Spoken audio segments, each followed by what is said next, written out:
know. I follow her too. Some things never change. Oh, hey, girl. You look amazing. I love it. Thanks, Mom. Hi, Deja. I'm Dr. Gaviria. Your mother and I used to cause trouble for our profesores back in the day. Nice to meet you, Dr. Gaviria. Your mother has told me all about you and your fascination with science. Well, I do think it's awesome. That's great, Nina. I do too. That's why I studied hard to become a stem cell scientist at the university. Oh my gosh, you're a scientist? I have to take this.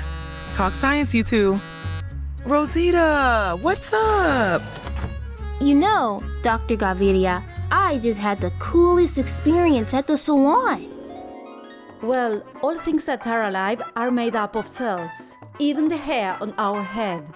Some organisms, like bacteria, consist of only a single cell, while we are made up of trillions of cells. Oh my. Mom, what is it?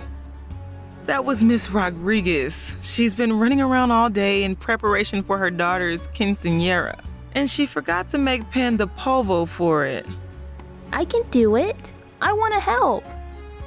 Deja, you don't know the first thing about pan de polvo. From the sound of it, Deja can do amazing things if she puts her mind to it. I got this, Mom. Okay, girl, show me how it's done. You know, this is just like what I was telling you about earlier. The science stuff? See, the science stuff. Within cells, there are special structures called organelles that are responsible for particular functions. You lost me. Each step in making the pan de polvo somewhat resembles the individual actions of these organelles. Oh, because that makes it clearer. Your sarcasm sure hasn't gone away. Well, Deja's first step is to consult an online resource for a recipe. This recipe contains the information she needs to bake the cookies. This is similar to how the nucleus stores DNA, the genetic code that contains the instructions for making proteins. Oh, I see. Her next step is to preheat the oven, which provides the energy needed to bake the cookies. This is similar to how the mitochondria is the powerhouse of the cell, producing the energy needed to carry out all of its functions. Amazing. Her next step is to make the dough, put it into balls, and place it into the oven. This is similar to the role of the rough endoplasmic reticulum, which is where the proteins are produced. That's a process in and of itself. After this, she inspects the cookies for mistakes. I never do that. That's why you're not a scientist, nor a cook. Oh, quiet you. This is like the roles of the peroxisomes and the lysosomes, which destroy lipids and proteins respectively if they aren't absolutely perfect. Think of these as security and waste removal. Cleanup time. Next, she dusts the final product with powdered sugar.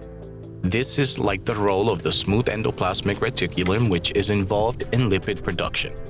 Think of this as adding accessories, if you will. I wish I was paying attention. Focus.